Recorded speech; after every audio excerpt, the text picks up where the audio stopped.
بسم الله الرحمن الرحيم. النهارده هبتدي اعمل اول فيديو ليا بصوتي. اول مره هجرب اعمل الموضوع ده، يا رب يعجبكم. انا النهارده هبتدي ان انا اوريكم المواصلات ازاي في انقره عن طريق المترو. انا هستخدم العجله بتاعتي ان انا اروح محطه المترو، ومن هناك هبتدي اوريكم ازاي تركبوا المترو. هو سهل جدا في انقره لان هي يعتبر خط واحد، وخليكم معايا. شكرا.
اهلا بيكم مره تانية. انا وصلت لقرب المترو. هو مول اسمه مترو مول.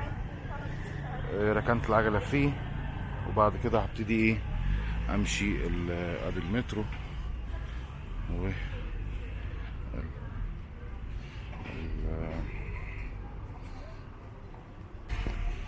انا همشي لغايه المترو، عباره عن 10 خطوات هكون في محطه المترو. محطه المترو هبتدي اشرح لكم تاني ازاي نوصل لوسط البلد في مدينه انقره. خليكم معايا. انا كده وصلت قرب محطه المترو، وايه همشي لغايه نوصل للدورك، او بيسموها المحطه بالتركي مترو دورك.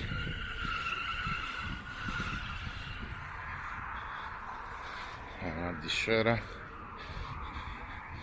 هننزل.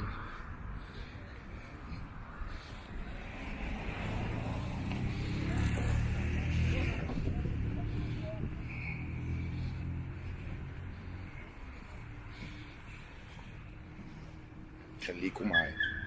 انا وصلت محطة المترو. محطة المترو اسمها دولة محلسي. هنروح دلوقتي اوريكم ازاي ان انت ممكن تشحن الكارت مختلف شوية عن اسطنبول.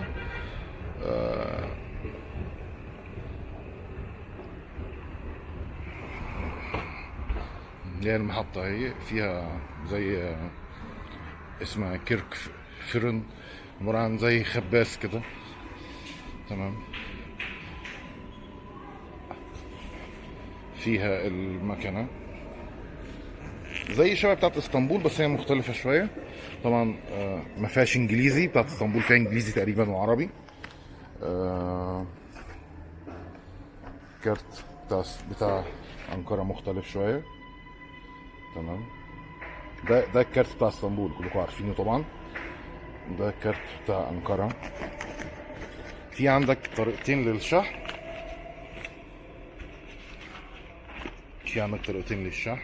في بتشحن لو معاك فيزا ممكن تشحن بالفيزا عادي جدا، او ممكن تشحن بالنكت او البنكنوت، يعني بالتركي اسمه نكت. تمام. هنبتدي نشحن الكارت بتاع المترو. هو نفس فكرة اسطنبول بالظبط، مع اختلاف ان هو بس ما فيهوش تركي. هنحط الكارت. هنبتدي بينور هنا.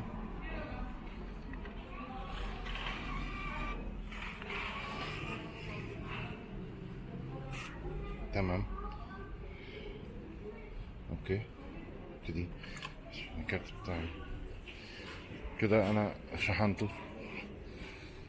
شحنت الكارت بتاعي ب20 ليرة، بقى فيه 29 ليرة. انت ممكن برضو تستخدمه بالفيزا كارت البنك الاهلي عادي، بتاع بيشتغل، لان المكنه فيها جهاز ATM. تمام. انا دلوقتي هبتدي اروح اركب المترو. تمام. انا هبتدي اقفل الكاميرا شويه لان هو في قلق شويه من التصوير. اوكي، هحاول لو عداني مفيش مشكله، لو ما عدانيش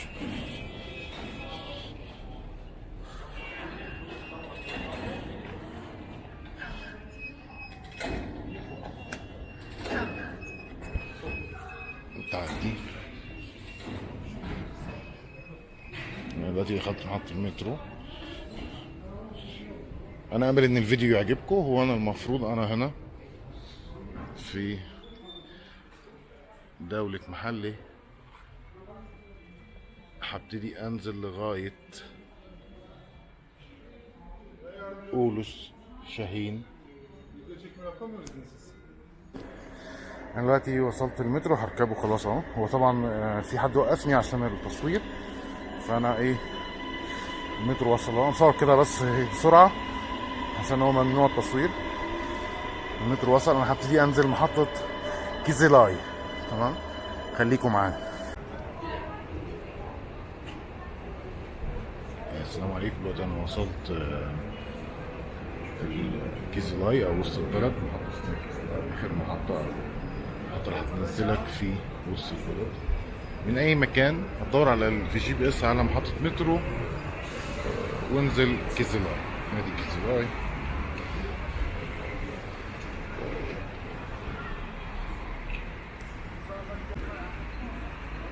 هنا المخرج بتاع المترو، اول مدخل بتاعه برضو هنا. دي يعتبر وسط البلد، وسط انقرة. هي انقرة شوية مختلفة عن اسطنبول، يعني هو يعني طبعا هم نفس الفكرة، بس هو التراكوة في انقرة شوية يعني ستريكتد، يعني هم ما بيحبوش تصوير. ما يعني هنشوف كده مع بعض، نمشي مع بعض ونشوف. نخش هنا مكان كافيتريات ومطاعم.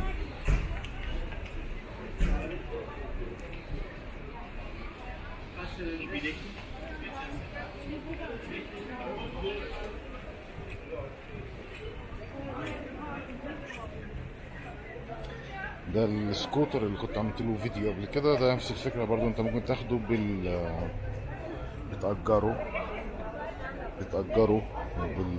ببرنامج كده، بتشحن عليه الفيزا بتاعك، فيزا كريدت البنك بتاعك، وتأجره وتمشي بيه. هو نفس سعر فكرة التاكسي على فكرة، يعني نفس التعريفة، نفس تعريفة فكرة التاكسي، بس هو الفكرة ان هو ايه، انت ممكن تستمتع بيه وتمشي بيه في كل حتة. بس ادي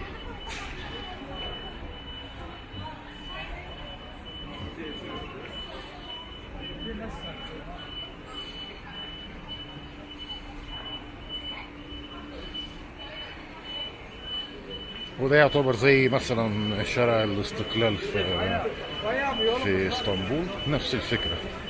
هو اسمه شارع كرنفيل. وانت في المترو تحت هتلاقي فيه اسهم بتقول لك شارع كرنفيل. ادي هو هنا كافيتريات.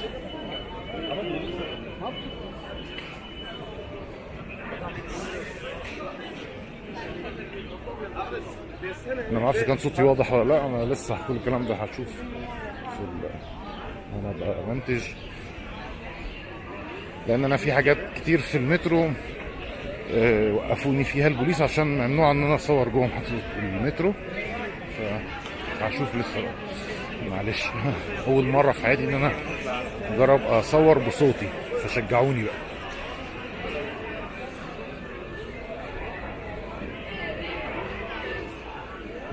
دي الكافيتريات، المطاعم.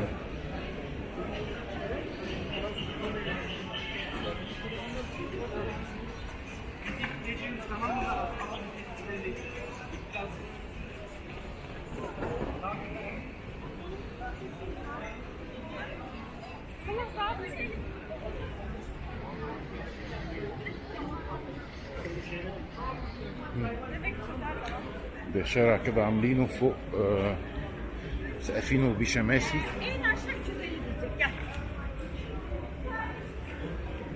فنشوفه مع بعض. وجميل في لذيذ.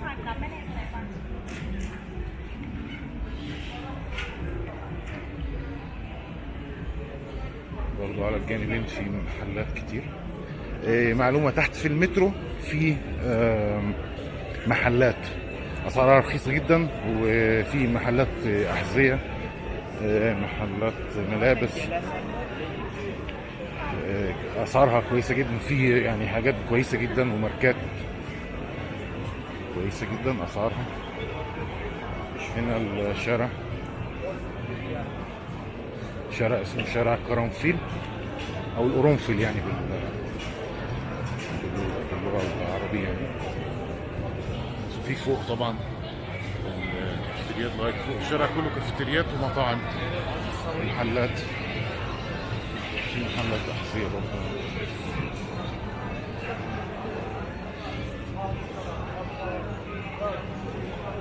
دي اللي هي محل اسمه تاشفرن. ده تاشفرن ده بيعمل اللي هي زي بيسموها البيدا، ولحم معجون. ده زي حاجة زي البيتزا كده شوية.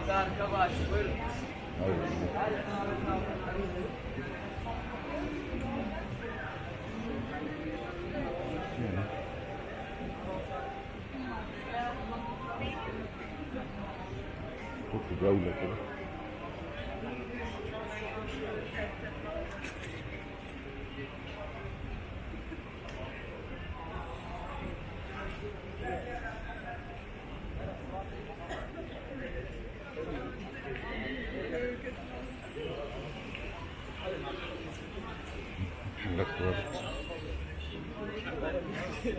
هو ورا اللي فيه حاجات كتير. لسه انا همشيكوا وافرجكم معايا على منطقة جميلة جدا، هي لذيذة. بس هي الفكرة بقى ان أنقرة مختلفة عن اسطنبول، لأن أنقرة بالظبط الساعة 8 كل ده بيقفل. يعني نادر قوي لما تلاقي حد فاتح. ده ماضو طبعا، عارفين طبعا ماضو. هي الدنيا كانت بتشتي، بس هنا الشتاء أصلا شغال. ساعات هي كده بتديها شتاء في الصيف هنا. يعني هو الصيف هنا عبارة يعني تبتدي من بتاع 15 يوم، وبعدين ترجع الدنيا تشتي تاني مطرة. بس مطرة يعني الجو بيبقى زي الحرارة 27، بس بالليل بتقلب ساعات بتبقى مثلا 15 17. ده جراتيس ده بتاع ميك اب اسمه جراتيس. اكيد شفتوه في اسطنبول، اكيد انا متاكد شعر موجود.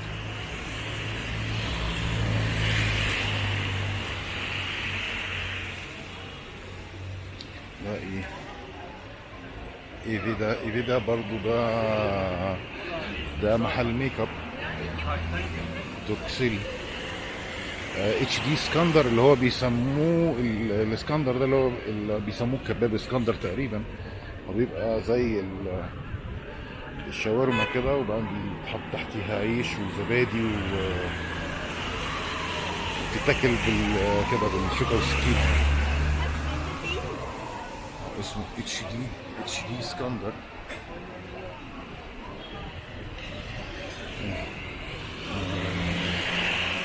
في السميتشي دونياسي. ما اعرفش السميتشي دونياسي ده مش تقريبا ده هو مشهور هنا في انقره، ما اعرفش كان موجود في اسطنبول او لا، بس انا ما شفتوش في اسطنبول. هو هنا مشهور يعني السميتجي، يعني بتاع السميت. دنيا السميت يعني. ده هو ده عامل زي سميت سراي كده، بس يعني نفس الفكره. بس هنرجع تاني لايه، شارع القرنفيل. يعني هو دايما هو اللي فيه كل حاجه، يعني كمطاعم كمحلات. زي ما قلت لكم ما تنسوش في انقره تخش محطه كيزيلاي، اتمشى تحت في محلات كويسه جدا تحت، كهدوم او ملابس او احذيه كده. كل هو هنا كافيتريات يعني. ونفس الفكره برضو ان في ناس بتعزف.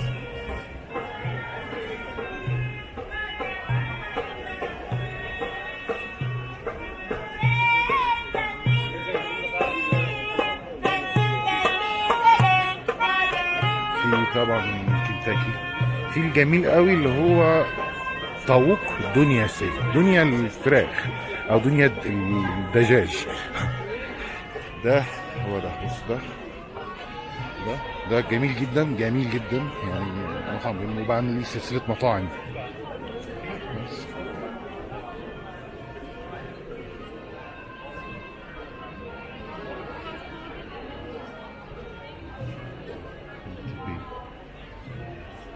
التي بي ده برضه محللين.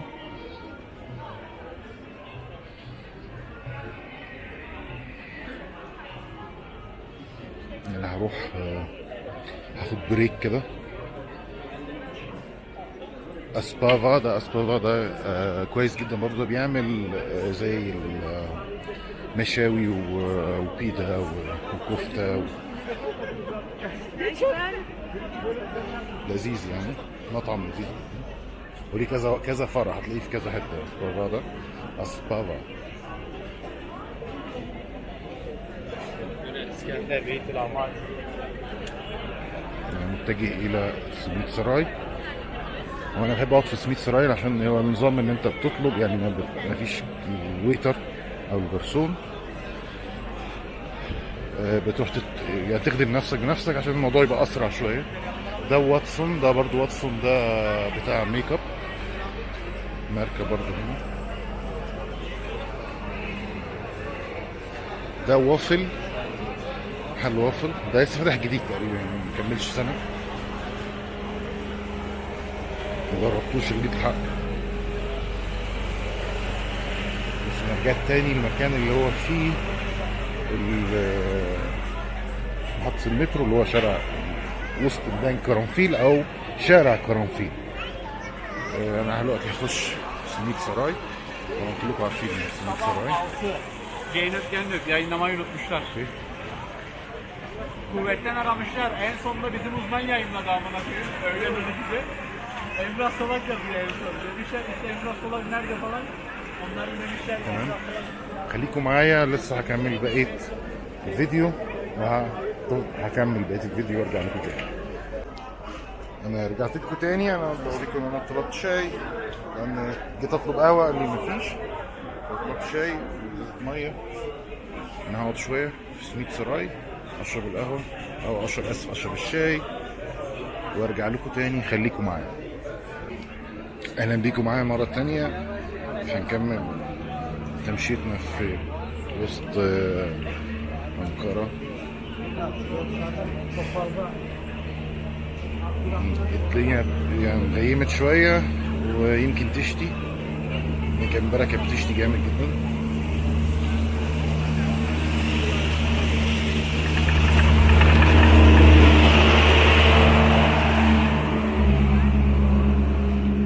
شارع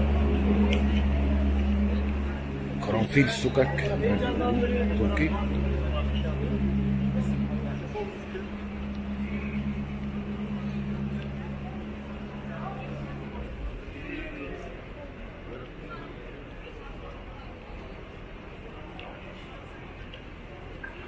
وبدأ الناس دلوقتي تقريبا تخرج من الشغل، مع الخروج الشغل هتبقى زحمة شوية، وبعد كده هتبتدي تهدى خالص لغاية ما تيجي على الساعة 7:30 8 كده، تبتدي الايه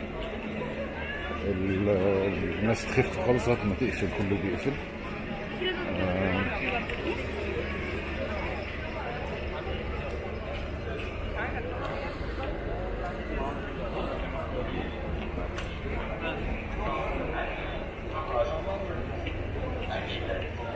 ده برضه نفس المحلات. مش كده، هنا في المطعم انا بحب اكل فيه، هو زي اسمه اوز غزانتاب لوكانتا اللي هو يعني اكل بيتي. تيجي تاخد صينيه وتختار الحاجات، زي بيغرف لك الحاجه في اطباق انت بتختار. انا كنت عملت عليه فيديو، يا ريت تتفرجوا عليه. هو ده اسمه اوز غزانتاب يا ميك لوكانتاسي. ده نظام ان انت بتاكل، تخش تاخد الصينيه وتاكل فيه، تمام. وبيبيع كمان حاجه اسمها شي كفتة دي عبارة عن برغل عجينة كده، بيحطوه في عيش زي بتاع الشاورما كده. هي بتبقى برغل عجينة يعني بيقعدوا يعجنوا فيه، بس هو طعمه حلو. دي أكلة زي ما احنا بنسميها أكلة حرشة كده.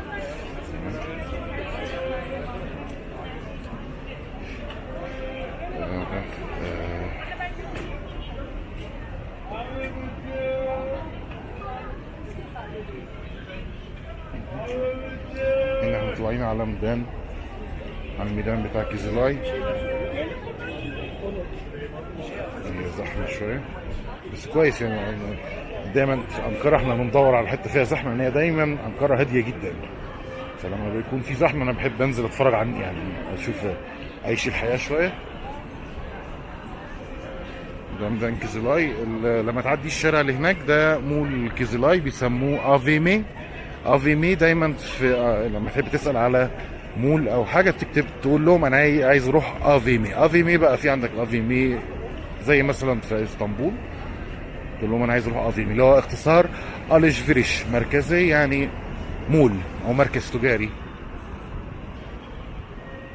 هنعدي الناحيه الثانيه، نستنى بس الاشاره. تمام دلوقتي ممكن نعدي.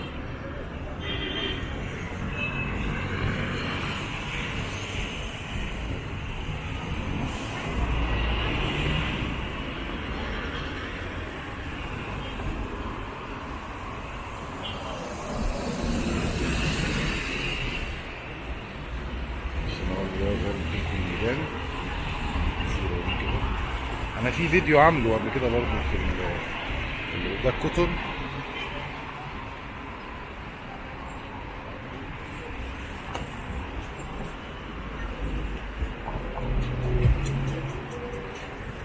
نعدي تمام، الاشاره فتحت.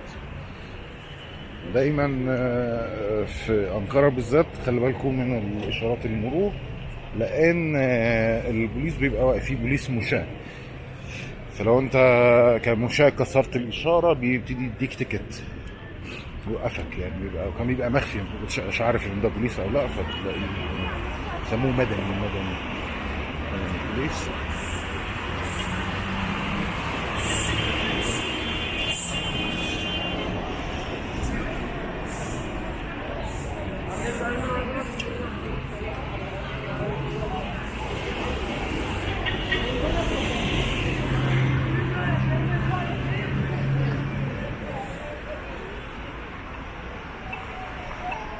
ده برضه سكوتر عايز تأجره.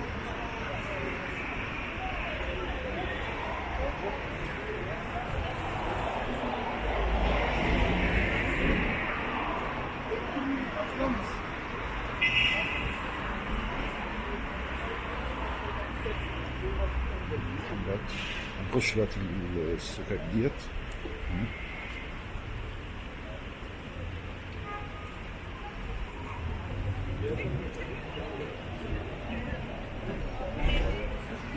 هنا كمان في دوفيز اللي هو الصراف اتغير منه، بس طبعا هو قفل من النهارده السبت في اجازه. دوفيز وسط الرياضه في واحد واقف، بس يعني مش النصيحه ما حدش يغير الا استنى لغايه يوم الايام العاديه، بدل السبت وحد يبقوا قافلين. الاسكندريه دي برضه محطه مترو. تمام. الشارع ده اسمه شارع سكاريا سكك. تمام. ده برضه في محلات اكل، وفي كراسي اللي عايز تقعد، وفي فوق طبعا كافيتريات جميله جدا فوق. في بقى هنا بتوع موبايلات كمان. في سوق كبير في المحطه اللي قبلها اللي اسمها سيهيه صحيه، هي معناها صحيه يعني، بس ما بيقولوها سيهيه. فيها بتوع موبايلات كتير، اللي عايز يصلح، اللي عايز يشتري تليفون مستعمل، عايز يشتري تليفون جديد، قطع غيار كده.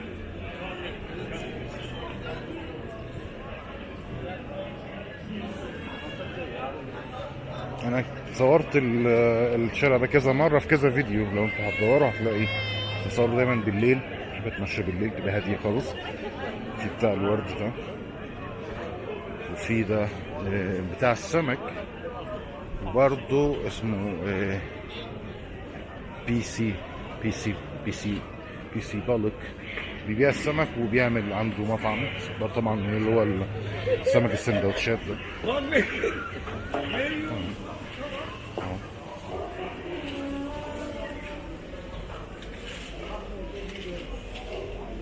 برضه التاني اتش دي اسكندر اللي هو الكباب اسكندر، ده جميل جدا. في هنا بيسموه جابون بازار، اللي هو زي عندنا كده باتنين ونص، محلات كده عارف الاتنين ونص اللي هو المحلات اللي بدولار ودولار ونص. ده 3 محلات او محلين تقريبا، لا 3. دي واحد التاني بيسموه، يبقى انت عايز لو عايز تعرف تروح حته زي كده تقول جابون بازار. في كده واحد هنا، وفي هنا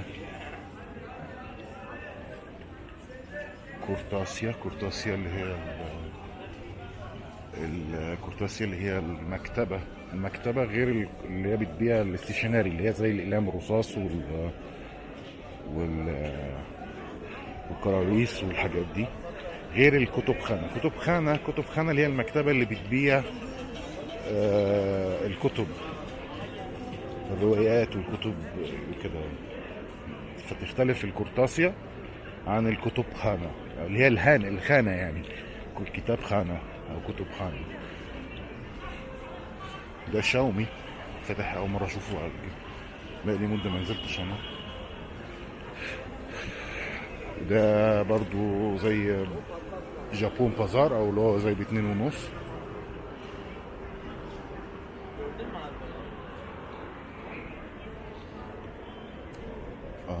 في هنا ده انا بحب اجيله كتير، هو فوق بس انا مش عارف اطلع فوق دلوقتي. وفي زي كوبري مشاة كده، في فوق واحد بتاع بلاي ستيشن واتاري، وفي فوق الكوبري اللي تطلع له فوق كده على جنب كده في هتلاقيه كويس جدا، يعني اسعاره كويسه. بيبيع برضو جديد ومستعمل، وبيبدل لعب لو انت عايز لعب او كده، يبدل معاك اللعب القديمه ويديك لعب بدلها كاسطوانات يعني.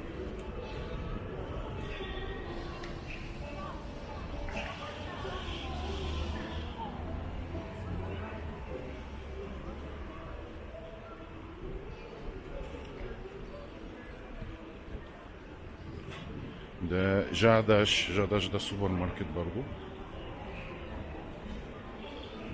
ده واحد تحت بيبيع كوتشيات اللي هي الاير جوردن والحاجات دي. برضو هتلاقوا برضو زي ما قلت لكم تحت المترو في محلات كتير جدا، ما تنسوش اللي يجي انقرة لو عايز يتسوق كتير جدا فيه ده. وهنا في ستاربكس هنا. انا دايما دي برضو باجي اقعد هنا بالليل، ساعات دي بتبقى فاتحه، ساعات بتفتح لغايه الساعه 2، ساعات نادر جدا اللي هي كافي لاب حسابها ستاربكس شويه، بس يعني برضو الفكره يعني اللي انا بقعد في الحاجات اللي بتسهر شويه، لان ما ببقاش عايز اروح بدري.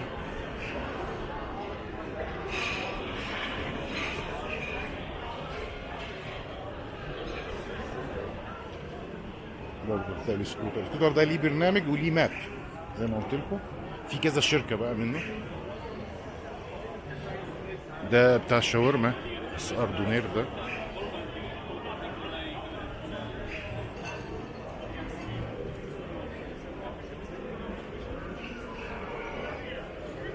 دونير اللي هو يعني ملفوف بالتركي، يعني دونير او اللي هو اللحم الملفوف اللي احنا بنقول عليها شاورما.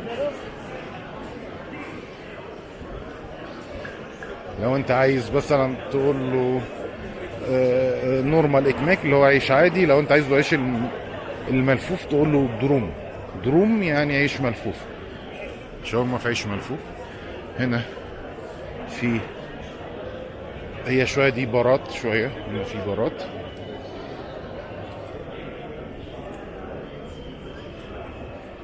انا بتمشى معاكم كده امل ان الفيديو يعجبكم.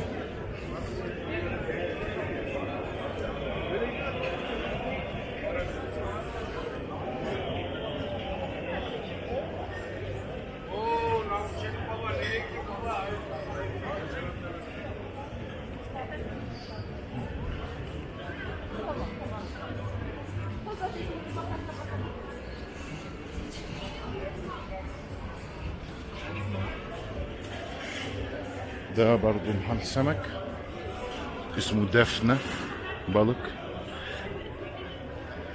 دفنة اللي هو بالتركي يعني ورق اللورة. عارفين فرق ورق اللورة؟ اسمه دفنة بالك.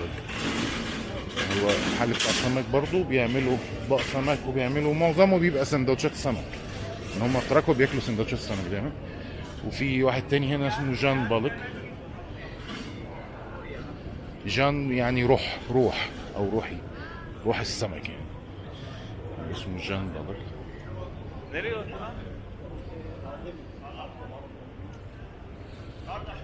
بس كده ايه كوسط بلد. لو انت عايز تتمشى هي لذيذة. في قدام هنا كمان في ماضو، انت مشيت قدام كده شوية. بس خليكم معايا، انا هبتدي ارجع عن طريق المترو، وارجو ان الفسحه تكون عجبتكم. كتست ليا لسه في الاول انا اجرب اتكلم بصوتي، ومنتظر تعليقاتكم، وشكرا على المشاهده.